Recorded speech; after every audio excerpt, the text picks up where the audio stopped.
young children on the other side of the ghetto. My father was 15, but he looked very young, and he went to the side of the ghetto with his mother because he was kind of a mama's boy.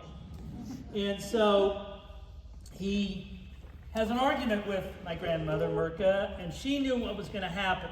What was going to happen was the women, elderly, young children were going to be killed. And if my dad told you the story today, he would always cry. If anybody heard him lecture at the museum, Candles, he would always cry. And I think he had survivor's remorse. And so he said, "Mom, I don't want to live if they're going to kill you. My life will not be worth living." And my grandmother said, "No, you need to go with your brothers. You'll be okay. You go with your brothers." So on November the 30th, I think we have, and this is the house. I'm going to backtrack a little bit. This is the house, and as of course you know, my dad's birthday was yesterday, so the day before his birthday, they were forced into the ghetto.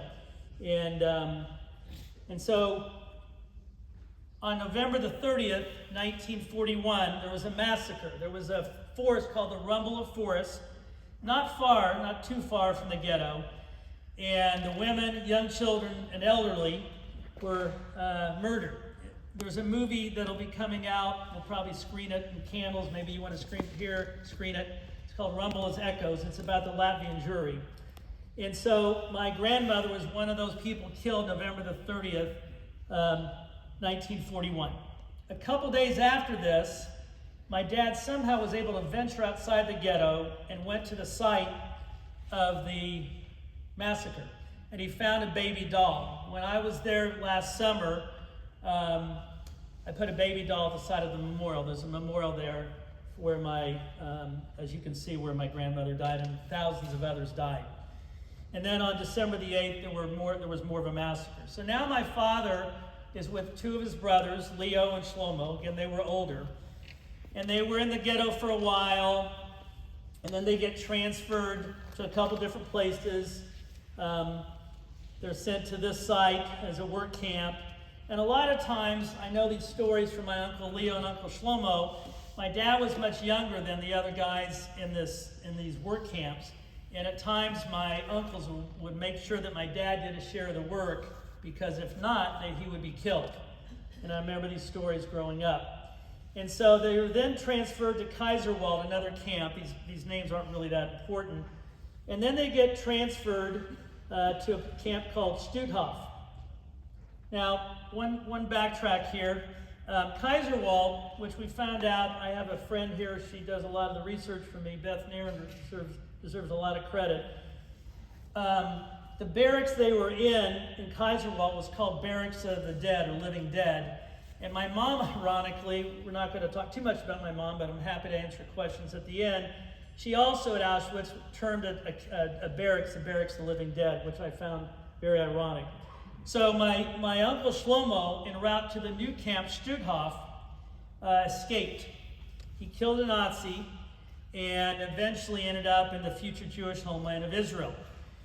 So now for the last 2 years, between 43 and 45, it's just my father and his oldest brother, Leo. And they're at Stutthof, which is a very, very deadly camp. The number of people that survived was minimal. And so finally they get taken down to Buchenwald.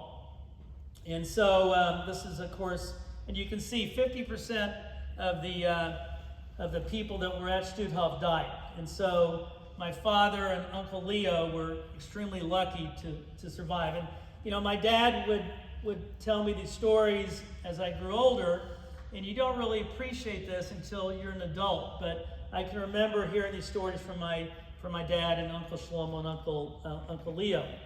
So now they get transferred down to Buchenwald, taken down to Buchenwald.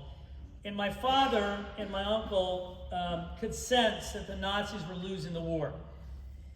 My dad would tell me he didn't like the Nazis when they were winning the war. I sure as heck didn't like when they were losing the war. He thought of it like a wounded animal. When the animal's wounded, they're probably more dangerous. And so they were then taken from the camp Buchenwald, near Magdeburg, on a death march. And what does this mean? They were told that they were being taken to a safer area. Well, as they were taken on the safer area, if you fell or if you tried to run, they killed you right away. And so my father is thinking, as he's walking with Leo, and this is now April of 1945, they're going to kill us anyway, so I'm going to make a run for it. So it's dusk, and there's a little break between two of the Nazis, and he thought, well, I'm going to make a run for it. When my dad told this story years later, I don't want to fall, he would always use sports analogies, and you're going to find out why. But he would also always use sports analogies. And when he started talking, the Indianapolis Colts had a running back named Edgerrin James.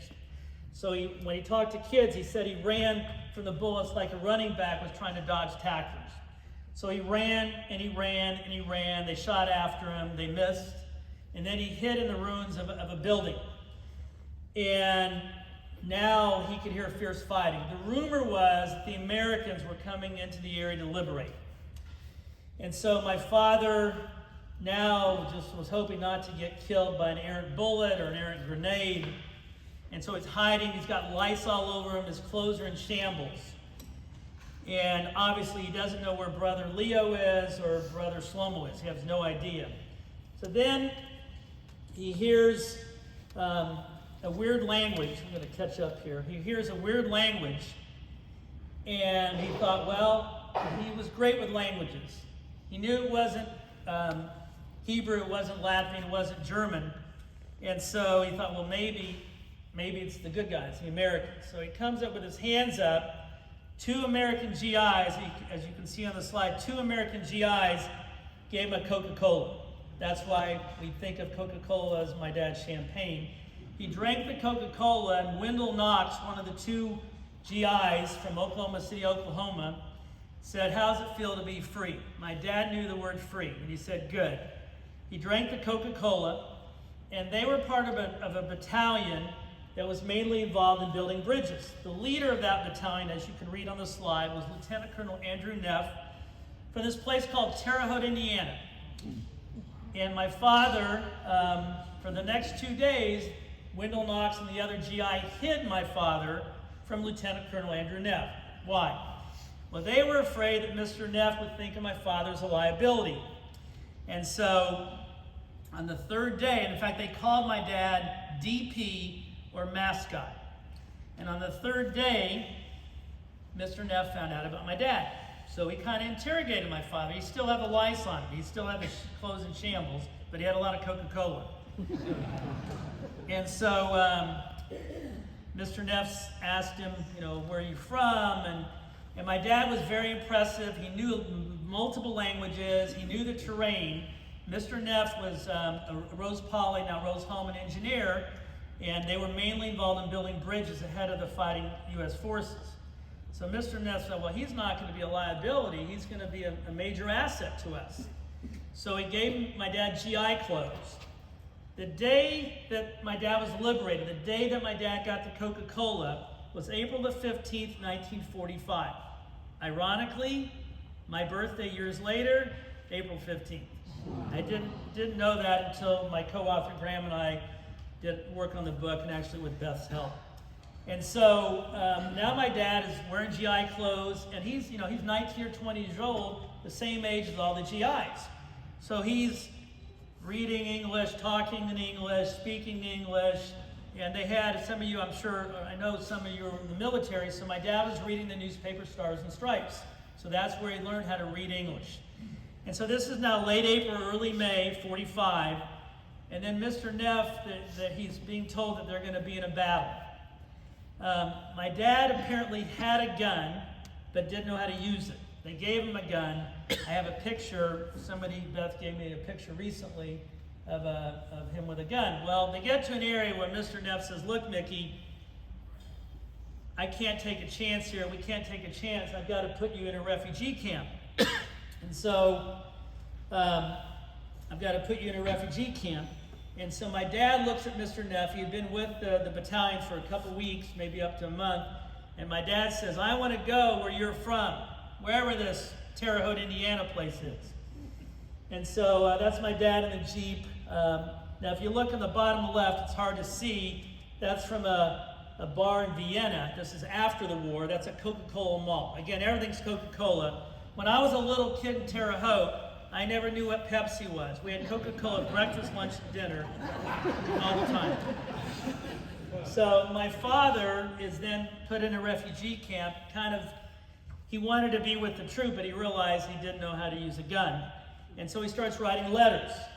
And a lot of these letters, the middle letter, were sent, one of them was sent to Mrs. Neff in Terre Haute, Indiana on South 25th Street.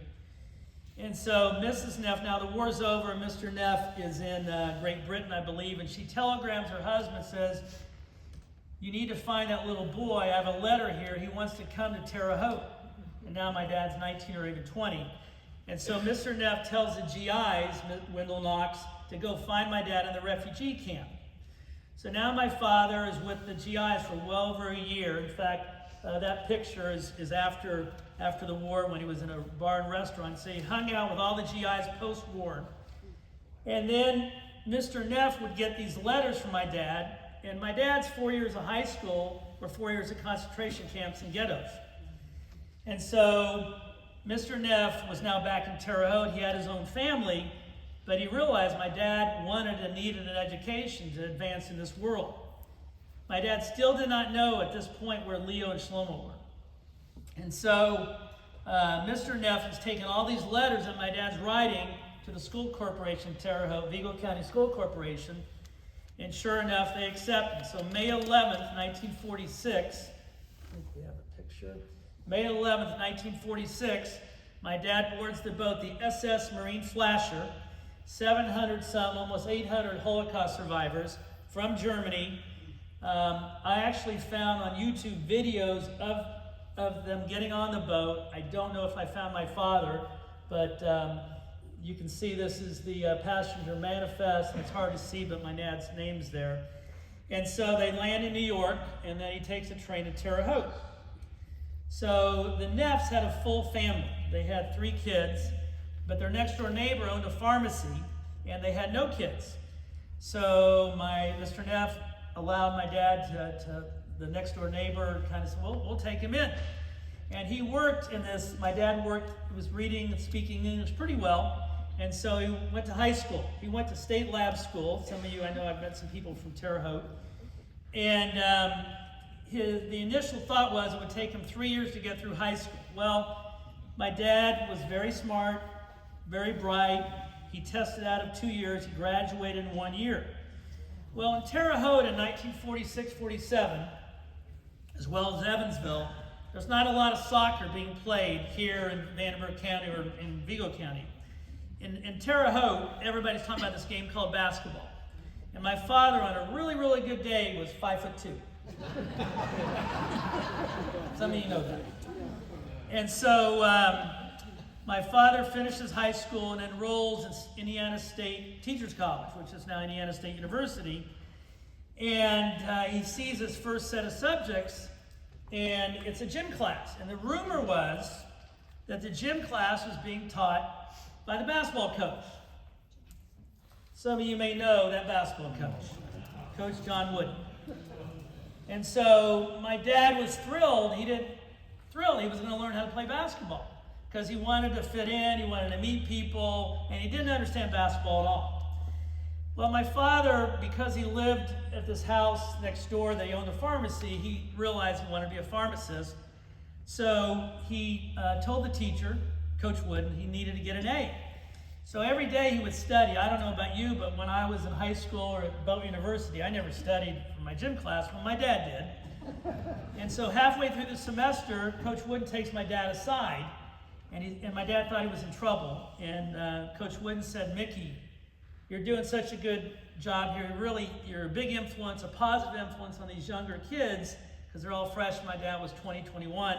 I want you to take the class next semester. You're going to get an A this semester, but you're going to get an A next semester." And at times, my dad would come to gym class early, and Coach Wooden would teach my dad hook shots. Years later, he was teaching hook shots to somebody else. And so, as you know the story, after that year, Coach Wooden gets a job at UCLA. For those of you who are not basketball fans, Coach Wooden is commonly known as the greatest college basketball coach of all time. He won 10 national titles. My dad ended up getting accepted to Purdue Pharmacy School. I know there's a couple Purdue fans here. One of them has an IU shirt. I think it's a Halloween costume. But anyway. And so this picture here with Coach Wooden in 1997, Coach Wooden came back to Indiana State Terre Haute to be honored with some other guy. I don't know if you've heard of him. His name's Larry Bird. See, in Southern Indiana, the joke doesn't work that well. I was just in Boston, and they got it. And so my dad sat at Coach Wooden's table, and my mom took this picture. And when I was a little kid, I'm probably 6, 7 years old, and I'm sitting on my dad's lap watching college basketball. And of course, we either watch UCLA or Purdue. And my dad, when we were watching UCLA, said, "That's my gym teacher." And I'm 6, 7 years old. I said, "How's that your gym teacher?" So Coach Wooden starts writing us letters. I remember a letter, Dear Mickey, I hope your family's doing well. I have this new player. His name's Lou Alcindor. I think he's going to be pretty good. And so my father becomes a big basketball fan, becomes a pharmacist after pharmacy school. And to the point of having this today at Evansville Wartime Museum, my dad was extremely loyal to the U.S. Army. Felt very patriotic, rightfully so. He'd been liberated by a U.S. Army battalion. So he finishes pharmacy school, and he's in the Korean War as a pharmacist in Osaka, Japan. And my dad liked to tell jokes. I'll just go off the script here a little bit. When I was a little kid, I asked my dad, how was it working as a pharmacist in Japan? He said, well, it was really good. He remembers one time he was working in the pharmacy and a GI is skipping down the hall. And my dad said, soldier, why are you skipping? And the soldier comes back, he said, well, sir, my doctor told me to take one a day and skip a day. Sorry. True story, my dad told me that story. So after the Korean War, my dad, again, was really good with languages and was actually accepted into the language school in Monterey, California. But he really missed being back in Indiana. And one of the reasons he missed it was his beloved Purdue Boilermakers. And so I ended up, part of this, you probably know the story, but for those of you who don't. So my dad, my uncle Leo, which is in the bottom left there, lived in Hartford, Connecticut. He survived. Shlomo was in Israel. He worked for an Israeli newspaper. And in 1958-59, there was no internet dating. My dad was still single. That was a joke. And so my dad went to Hartford to move to see if he could meet somebody Jewish.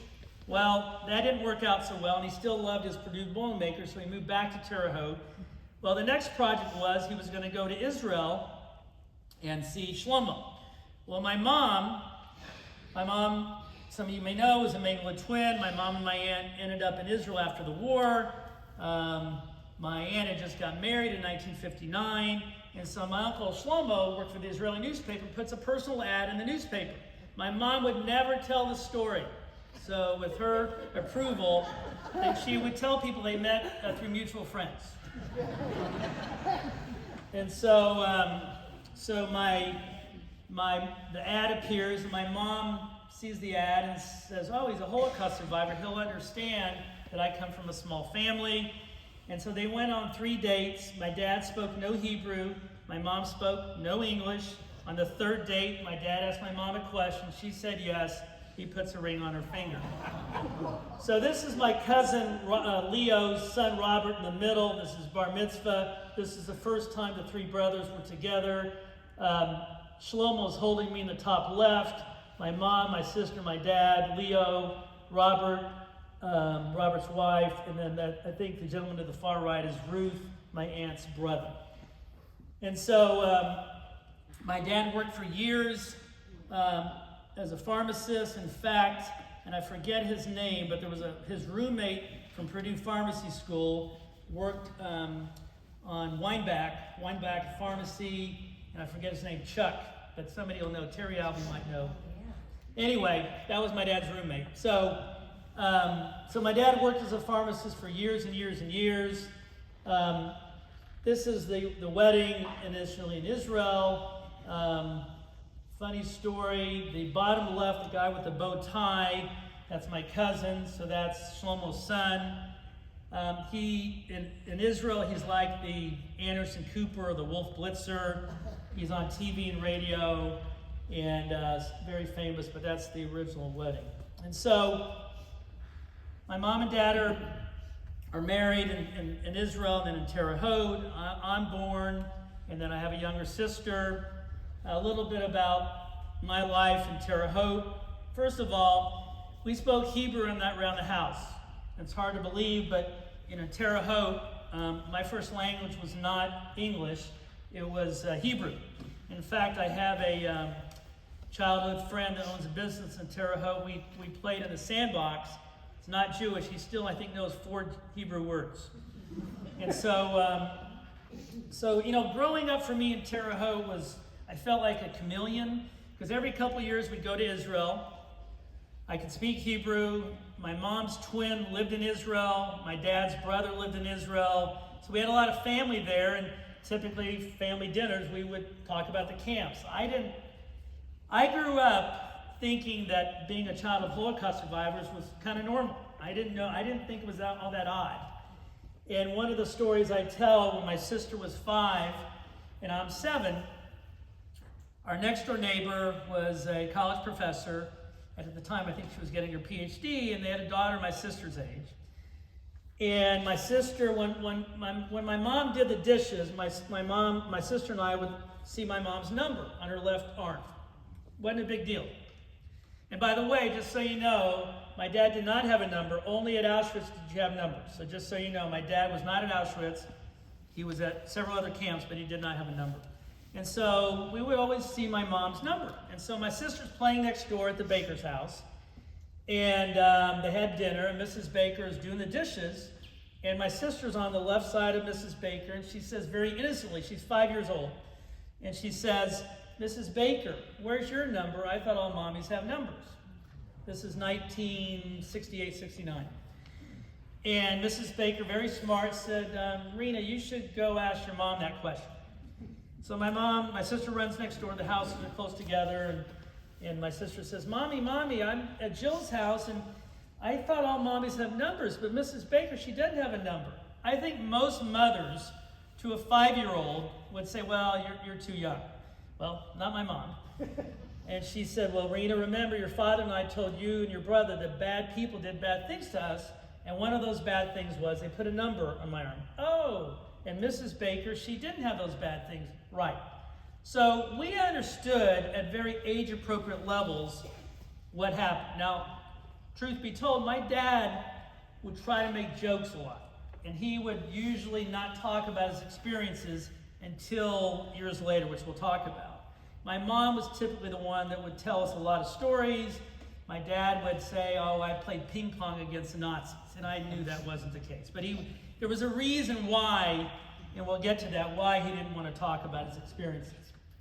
And so, for the most part, I can remember when I was in 5th grade, and this is Terre Haute, somewhat similar to Evansville. This is 1972, 73, and kids during Halloween, which were right around Halloween, would throw corn at a house, corn kernels, and run to the next house. Pretty benign act. Well, my mom heard the rattling on the windows and the door and had images of her childhood when her father did nothing in her eyes. And so the next day, and these are all my classmates in 5th grade, she would hide behind a tree in the front yard and start chasing these kids around the neighborhood. Initially, it was kind of fun, and then gradually, things escalated. And I can remember coming home on the 4th or 5th day this happened, and we came up from a PTA meeting, and on our window was Dirty Jew, go home Dirty Jew, with a swastika. I did not know what a Dirty Jew was. I had no idea. And so my father would ask my mom, look, just leave him alone, and they'll leave us alone. No, I can't do that. I've got to protect our family. And I think a lot of this was a knee-jerk response, maybe post-traumatic stress. But, this happened for 2 years in a row, 2 Octobers in a row, at least that I know of, that I remember. And then the next year, we moved to a little nicer area in town, and then my mom every October would go to Israel for the whole month of October to see Miriam, her twin, out of sight, out of mind. They would throw corn at the house. My dad would just turn the TV station or take a nap, and the fun quickly died out. And so my mom, as you know, opens up Candles Holocaust Museum in 1995, which several people were here from Candles. And I do want to mention real quickly, we're going we have yearly trips. We're going to Gdansk, Poland, Stutthof next summer, so please see any of the Candles people. But so my dad had just retired as a pharmacist. He did not like to talk about his experiences. And my mom was still working full-time as a real estate agent. And so my mom said, look, I'll make a deal with you. 2 days a week, you work at the museum. You don't need to tell your story. You just tell my story. Okay, that's fair enough. I don't talk about you don't talk, fine. So this went on for a while, and then there was a teacher who also had a sports column on the weekend. He was a substitute teacher, and his students had been preparing to hear a lecture from a survivor. So Mike comes in expecting my mom to be there, and she had a late sales call, so my dad was subbing for her. And so Mike says, oh, Mickey, and they knew each other, and is Eva here? No, she had to go out to a sales call. I'm subbing for her. And Mike says, well, that's too bad because my kids were hoping to meet a survivor. And my dad was not lecturing about his experience at all. And so my father said, well, Mike, look, I don't talk about my experiences, but I'm a survivor. And Mike said, what? I've known you for 15 years. I had no idea you were a survivor. Yeah, I'm a survivor. I'll give your kids a lecture. So that was his first lecture. Sorry, this is where I get emotional. And so one of the things that he would tell kids, and he was going to Purdue basketball and football games by this time. And as you know, Mackey Arena is where Purdue plays. And so one of the lines in his talk that day is that if the Nazis had won out, there'd be one more open seat at Mackey Arena, meaning that he wouldn't have survived. So he gives this lecture. He tells the kids about the Coca-Cola. A couple of weeks later, the kids come back with a 6-pack of Coca-Cola, very similar to this, with all kind of life lessons, perseverance, courage, and that was on display at the museum for many, many years. And my dad, this kind of kicked off my dad's speaking career, if you will. He never once lectured outside of Terre Haute, never once. And he would tell people, well, I don't talk about my past. An hour and a half later, you couldn't get him to stop. And he would tell people it's like a faucet that you can't turn on, and once you turn it on, you can't turn it off. It's like a waterfall. And he would tell the Coca-Cola story, and so this is the article that appeared in the paper by Mike that Sunday, or a couple Sundays, and that's another story. And so people at times, and my parents had completely different personalities, as some of you know. My mom really craved attention. My dad liked to kind of have the back seat and let my mom have the front seat, so to speak. But and my father would lecture, and one little funny story, and all apologies to IU fans. There's a lot of red here, but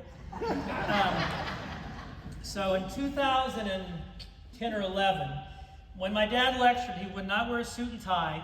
He would wear a Purdue bucket hat and a Purdue sweatshirt.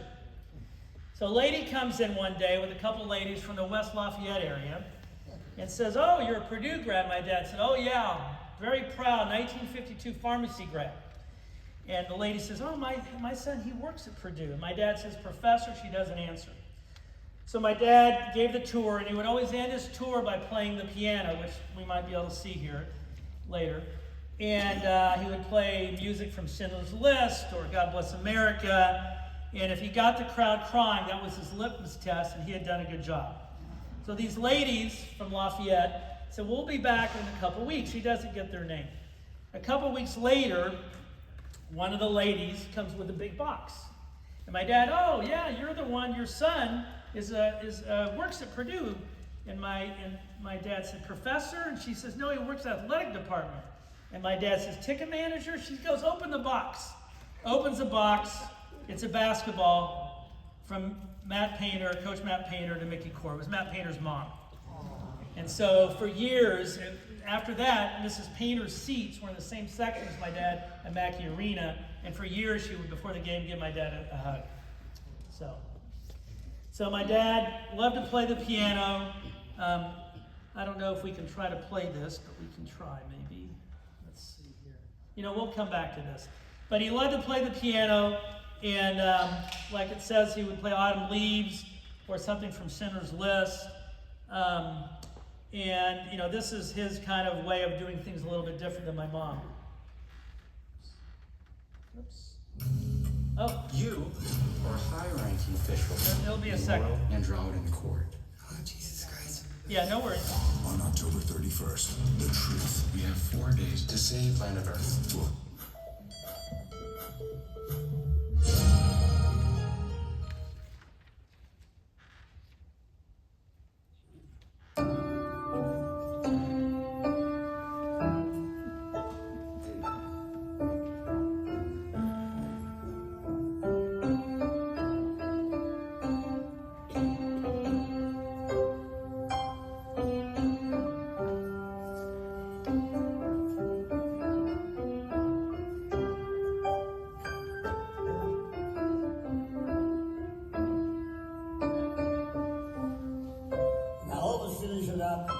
Touchdown, 6 + 1, 7 points.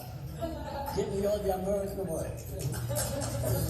That is part of my revolution to the end. So we'd always do touchdown, 6 points.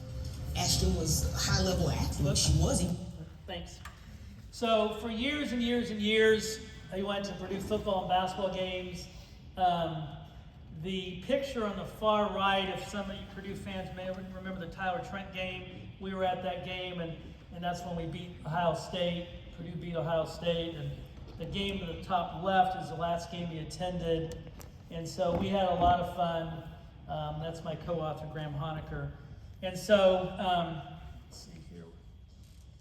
And, you know, my father, just to explain some of these pictures to give you an idea of his personality, the bottom left, my parents really embraced being Americans. And I'm sure some of you who maybe are not from here or have relatives that came from overseas, I know I've met a couple people, my parents really embraced being Americans.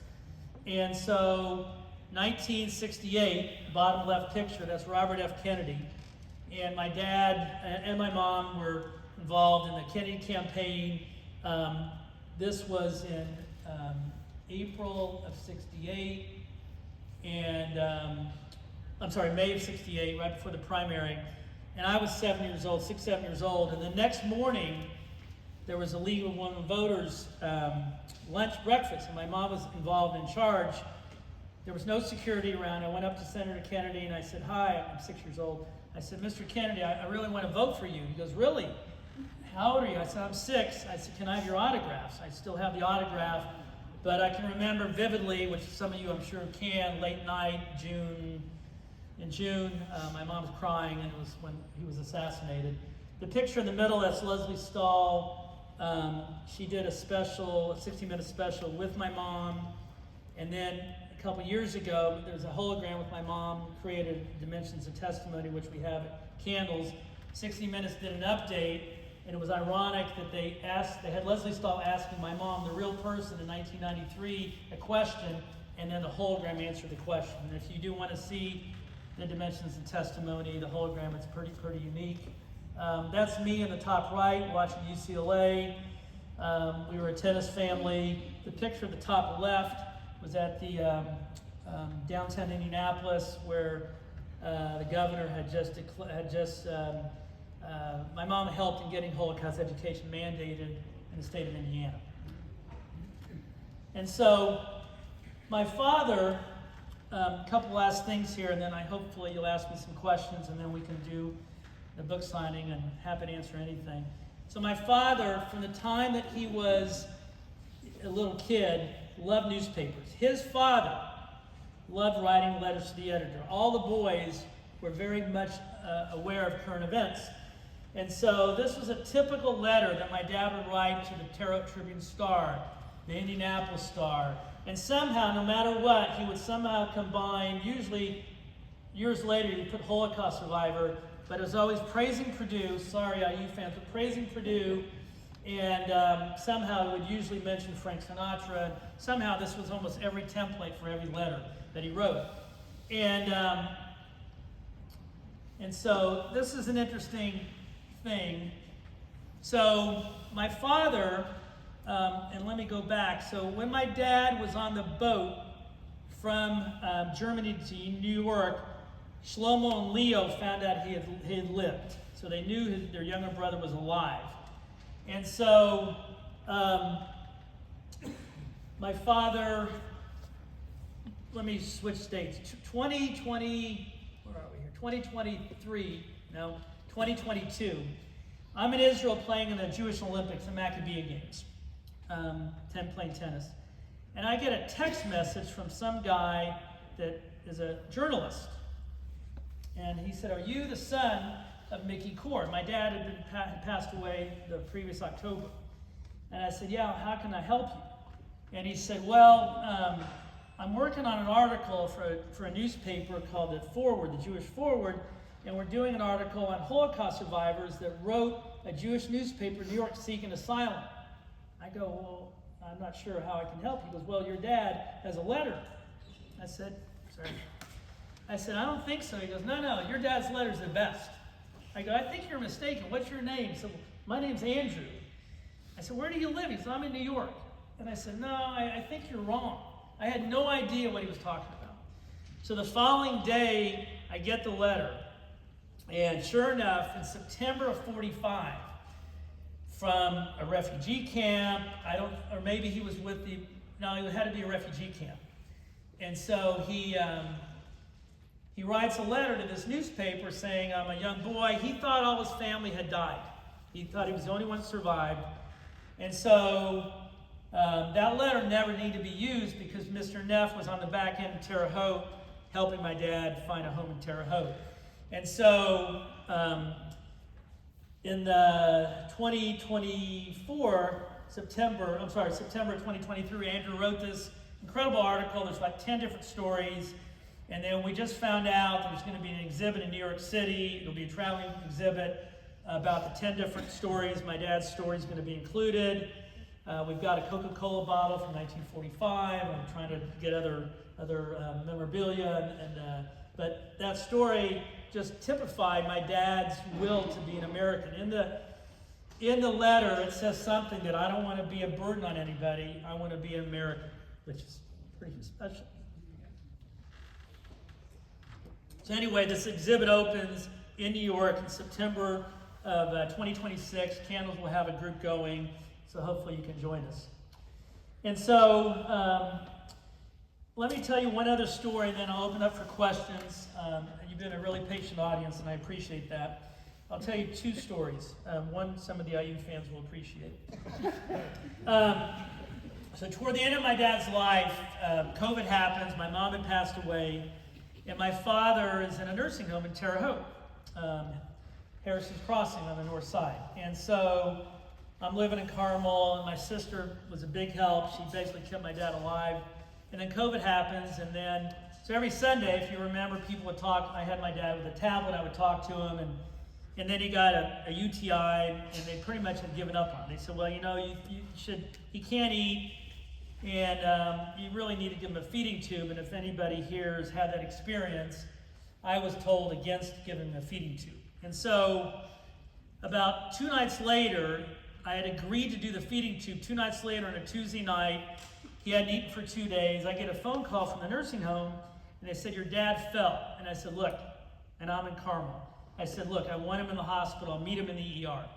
I thought this was the end. So I drive over on a Tuesday night thinking, okay, this is it. I walk in the emergency room, regional hospital, and I hear somebody, "Oh, there's my son. Have you met my son? He's a doctor." And I said, "What? Oh, he hadn't eaten in 2 days. He's just hungry. He's fine. He aspirates a little bit, but he's fine. You need to get him out of that nursing home." "Where do you work?" I said, "Well, I work in Lebanon with them." "Oh, they have an extended care unit in the hospital." I said, "Oh, I know." So this is during COVID, so I get we get him 2 negative COVID tests, get him transferred from Terre Haute to Lebanon. I think he thought he landed on the moon. And so his unit was literally just down the hall from me. And so I'm working, and they call from the extended care unit, and they said, you need to come here. There's a problem with your father. I said, oh boy, did he fall? No, he didn't fall, but he won't eat. So when he would eat, as you can imagine, he would spill a lot of food, so they always put a bib on him.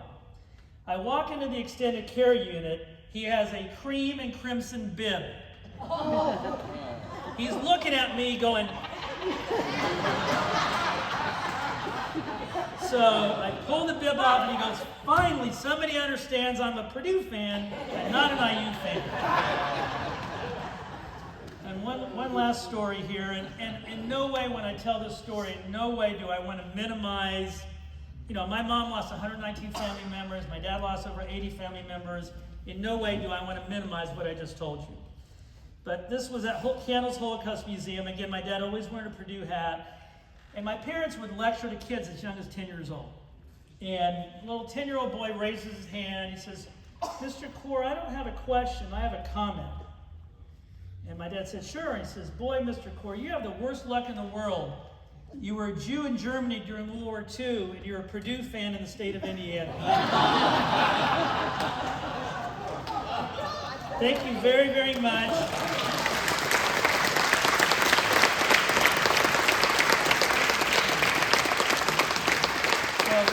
I'm happy to answer any questions, and if not, I can tell a few more jokes or tell some other stories. I don't have a question, I have a comment. Yes, oh boy. I don't know how that many of them actually survived. They were a skeleton in skin. And one of the key things was what didn't kill me made me stronger. They survived. And the conditions they were in, you would think these people would only live to be 50 years old. They lived to be 80 and 90. I don't know how their body could recoup and they could live that long, but they did. Well, to your point, my mom passed away at age 85 after multiple health issues. My dad died 5 days shy of his 96th birthday.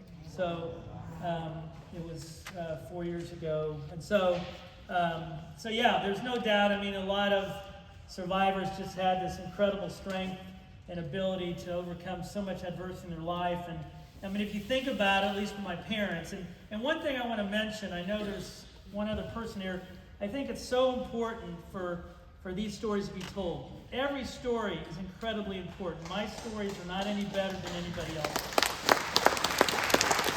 And I'm not going to get political, but I think these stories are so important because every story is unique, and every child of Holocaust survivor story is unique. I have a friend named Stacy Gow, and she has a not-for-profit on the East Coast, and her motto is, remember the past to protect the future. And I think these stories are not easy for me to talk about. As I tell many people, I'm not going to answer your question, as I tell many people 6, 7, 8 years ago, I had no idea to be doing this. Here and there, I'd go to hear my mom lecture. Here and there, I'd go to Candles and see my dad, speaking. And on July the 2nd, 2019, some people were with us, we were on our trip at Auschwitz. And every year we would take a trip, and again, my dad never went. I'll tell one other story about that, but we're in the hotel room. My mom's playing on her social media. It's July the 2nd, 2019. And I said, Mom, you're 85 years old, you've had some health issues earlier in the year. At what point do you think you're going to slow down? And she looked at me and she said, are you crazy? How can I slow down? There's so much hate, anti-Semitism, bigotry, and racism in the world. Unfortunately, my work's needed more than ever. 2 days later, in that same hotel room, she passed away. And so I never had an opportunity to ask my mom what my role should be. I never did. And I always think back to that conversation as the driving force for what I'm doing now. My father had a very slow decline, as you saw the one picture there. That was the day before he died. And so I would tell him, I think somebody should write your story because I think, and you can't compare pain. You can't compare stories. And as I said, every story is important. He said, oh, Alex, nobody will buy the book. It's really, let your mom's story. I said, no, I think your story is unique and it's really more of an Indiana story. And he said, you would do that for me? And I said, yes. So I kept my promise. But thanks for your question. Yes. Heartwarming connection between getting him to Terre Haute.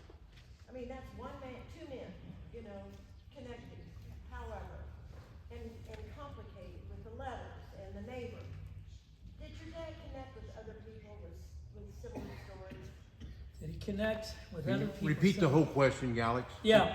Did my dad connect with other stories of other survivors relocating in the United? I mean, it's so dramatic that, you know, one soldier connects with one needy person and does all that. I mean, it can't be the only one. No, it's not. You know, my dad, he was not a social butterfly, and he would talk to people, and he would, until he got comfortable, he didn't talk a lot. He let my mom do the talking. So he didn't seek out a lot of other survivors. My mom did all that. But once he got to know people, it was, you know, like the faucet. He couldn't, but I do know of other stories where there's a lot of stories about females in their late teens, 20s meet a GI, they get married. So there's a lot of stories about American soldiers either helping out a young person like my dad or a female or whatever. But yeah, there were a lot of stories like that. And to your point, it's so important that these stories get told. But as far as, you know, my father, and I forgot what I was going to say about. Anyway, but yeah, there were stories like that, and you know, I know what I was going to say. So my father worked at this pharmacy when he was in high school, and I never knew these stories that well, and so last year we had a celebration, either the 150th or 175th anniversary of the synagogue in Terre Haute. And so I kind of helped, and Candles obviously was involved, and I normally don't do this, but I went around the room shaking hands with people, and I see this guy, and kind of a distinguished gentleman, and older than me, and he said, "What's your name?" I said, "Oh, I'm Alex," and he goes, "What's your connection to this temple?" I go, "Well, I was bar mitzvahed here." He goes, "You're from Terre Haute?" I said, "Yeah." He goes, "I'm from Terre Haute too." And I said, "Really, what's your name?" And he tells me his name, and he said, is your dad Mickey?" I said, "Whoops, that's okay." And I said, "Yeah." He goes, "Oh, when your dad worked in Copeland Pharmacy, I was a teenager, and I went and got the best malts in town." And I've heard that actually at his funeral. This other gentleman came in, he was very old, and he said, "You don't know me?" I said, "No, I'm sorry, I don't." He goes, "Your dad made me the best floats at Copeland Pharmacy." Wow. Other questions? Yes, sir. Yeah, well, how would your dad answer this question? He was a person without, your mother was a person without, and all of a sudden they became a person with freedom in the United States. They were much more appreciative than many of us and maybe the next generations. How are we as an elder generation going to convince the younger generation how nice this country is? Everybody could hear that. How can we as a younger generation convince the merits and benefits of being Americans, knowing my parents' story and what they came up with nothing? There's a lot of ways I can answer that. So, you know, my mom and my dad became American citizens after they came here. And in the movie, Ted Green's movie, Eva A-7063, which you can get on Amazon, there's a scene where she just happens to say, "Oh, here's my U.S. citizenship." And Ted Green says, "Well, is that important to you?" And she says, "Well, what do you mean? Of course, this was what I dreamed of." And I think so many people nowadays take for granted freedom, take for granted liberty, take for granted they can go to the store. I was just 2 hours ago at a gym working out, and I was checking out, getting a protein shake, and she said, the girl, freshman in college, said, "Well, what are you here for?" I said, "Well, I live in Carmel, but I'm here to give a speech." She goes, "Oh, what's your speech about?" So I show her the thing. She goes, "Oh, I've never heard of the Holocaust." And so, this happens throughout the country, not just here in Evansville. She's a college student. She went to high school here. And I said, "Well, you need to write up on it." And I think to your point, you know, we need to make sure that this next generation knows these stories because, you know, it's so important that we appreciate what we have, and if we have to defend it, fine. But the point is that every story is important. I know there's another child of survivors here, and so My parents, and I'll just take it a little different. You know, I wish my parents were here. They were not here on October 7th. And I'm not going to get political, but I don't think my parents would have been able to live through that experience. And they died before, obviously. My mom died 6 years ago. My dad died 4 years ago. But, you know, I think that what's happened around the world, you know, we know when it comes to anti-Semitism that unfortunately Holocaust education does not entirely stop hate, but I think it's got to start somewhere. And I think hopefully you hear the worst of the worst, the worst things humankind can do their fellow human, and hopefully eventually we start treating people with more respect. My mom would say, you know, she doesn't want to be tolerated by people, she wanted to be respected. And she would, you know, tell people that she too is prejudiced. And then kids would say, well, wait a second. How can you be prejudiced? You were the subject, you know, you were a guinea pig in Mengel's lab. How can you be prejudiced? So one of my mom's life lessons, which there's cards in the back, she would say, you know, judge people on their character and the content of their actions. Well, one time she was lecturing, I think at Terre Haute North, and she always thought that kids, particularly kids, that have guys with long hair, tattoos, earrings, torn jeans, they all did drugs. When I was in high school, I did not go to one rock concert. Why? Because my mom and dad said, well, they all do drugs, you're not going to any concerts. Never went to one concert at Hallman Center.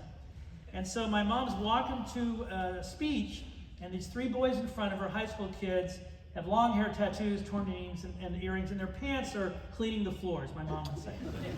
And she said one of them dropped a pencil and had the audacity to bend over to pick it up. I saw things I've never seen before. Verbatim. And my mom tells the teachers, oh, those must be your three drug addicts, right? Well, no, Eva, one's going to Harvard, one's going to Yale, one's going to Vanderbilt. Really? I need to start judging people not on their appearance. So, funny story, my mom was a Grand Marshal at E500, and we were on the red carpet. And Jake Gyllenhaal, the actor, all the cameras are on him. I didn't know who he was, but I know a lot of people do. So out comes this guy, about 6'2", with sunglasses on, torn jeans, long hair, the whole bit. Tattoos, and he looks at my mom, hey baby, let's take a picture. So all the cameras are now on my mom and this guy, and I take a step back, and then he looks at me and goes, hey man, take good care of her. I thought, how do I know him? I don't know him. So we get up to watch the race, and about an hour later on the Indy Star website, it says, only at the Indy 500 would you have Holocaust survivor and Grand Marshal Mickey Kor and Motley Crue's Nikki Sixx. So I told my mom, these are the guys that you wouldn't let me go to. Oh, he's a nice guy. So my mom liked to be on Twitter. We've kept her Twitter account open. Later in the day, she tweets him, dear Mr. Sixx, how can I become a rock star like you? He tweets her back, Eva, my dear, you've been a rock star your whole life. So I couldn't keep track where my mom was going, and so, you know, a couple months later, she calls me from California. I said, what are you doing in California? Well, Nicky needed, you know, he needs to forgive himself for the drugs, and I'm here with his family, and I'm going to be on his show, BuzzFeed. And I go, Mom, you're wasting your time. And then she says, no, she was on a show, Sixth Sense, The Sixth Sense. And then she says, well, I'm going to be on this other show called BuzzFeed. And I go, Mom, you're wasting your time. Well, I think 240 million people have seen the BuzzFeed video. And so a couple months later, she was having shoulder problems, and I said, well, how's your shoulder doing? She goes, oh, Alex, it's so much better. Nikki's been giving me this stuff called CBD oil. So you can tell my parents had a really good sense of humor. Any other questions? Yes, sir. I have another comment. Not about IU and Purdue, right? I was stationed at Bergen-Belsen, which was in the British zone, was a concentration camp. Typhus was rampant. The British came in, they burned down all the buildings. They had all these bodies. They just took a bulldozer and dug a great big trench out, shoved the bodies in, covered them up. In '59, they still just had a little wooden sign about 18 inches wide, a foot tall, and white, black lettering, here lies buried 600 bodies. The date you will remember, April 15th, 1945. That's what it was That liberated. was all that was there. Yeah. To your question, to your point, yes, a lot of, I mean, my mom at one point was injected with something, and Mengele looked at her. Again, she was a Mengele twin. She was being used in medical experiments, and Mengele looked at her and says, too bad she only has 2 weeks to live. And so during those, it was actually 4 weeks, she ended up living and was reunited with my aunt. And at least with the Mengele twins, which I'm a little bit more familiar, most of the twins, one of the two twins was a guinea pig, one was a control. Typically the guinea pig, my mom would have kidney or liver problems, but when they were separated, my aunt was injected with something that made one of her kidneys, stunt the growth of one of her kidneys. So in 1987, my aunt was going into kidney failure in Israel, and my mom flew to Israel. They were an identical match, transplanted one of my mom's kidneys into my aunt. When they took the kidney out of my aunt's body, it had not developed beyond the age of 10. And so, to your point, yes, I mean, from a physiological, there were so many ways that people could die, yet at least my parents and other survivors made it through. I do know with regard to the Mengele twins, there's one set of twins still alive, and they're the Changara twins, and their granddaughter is a friend of mine. Let me tell you one other story, and then we'll wrap things up. So everybody knows about my mom's forgiveness. Most people don't know about my dad's forgiveness. So my dad was not very forgiving. They would have arguments. And my dad, as you know, was a big basketball fan. Well, his favorite NBA player, first of all, initially was Allen Iverson. And then it was a German, I'm not going to say the name, German, 6'10", Dallas Maverick, first name Dirk, who was from Germany, who won an NBA title. So my dad loved Dirk. So my dad calls me, it's probably 2010 or 11, I'm living in Washington, D.C., and he says, I've seen what forgiveness has done for your mom. I think I want to forgive Dirk and his family. I said, well, Dad, we don't know if they were, the family was Nazis. We don't know this. And my dad said, no, it's symbolic. It's very symbolic. So sure enough, press conference at Campbell's Holocaust Museum, my dad symbolically forgives the family of Dirk, blank. I have Mark Cuban's email address. I sent him the email. And so kind of forgot about it. But so my mom dies July 4th, 2019. 6 months later, there's a Stutthof guard on trial in Germany. And we get a phone call, or Beth, I think we have a friend there.